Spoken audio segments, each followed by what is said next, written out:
வணக்கம். 21ஆம் கேள்வி.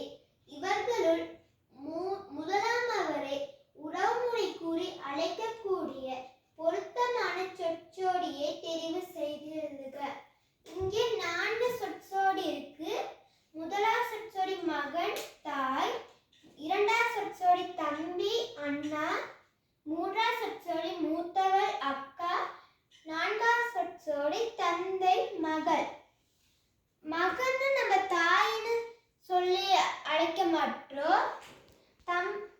அப்ப இது வராது. தம்பியா அண்ணான்னு சொல்லி அழைக்க மாட்டோம். அப்ப இதுவும் வராது. மூத்தவளை அக்கான்னு சொல்லி அழைப்போம். அப்ப இது வரும். தந்தையும் மகள்னு சொல்லி அழைக்க மாட்டோம். அப்ப இங்க இவர்களுள் முதலாமவரை உறவுமுறை கூறி அழைக்கக்கூடிய பொருத்தமான சொற்றொடியை தெரிவு செய்து எழுதுங்கன்னா மூத்தவள் அக்கா.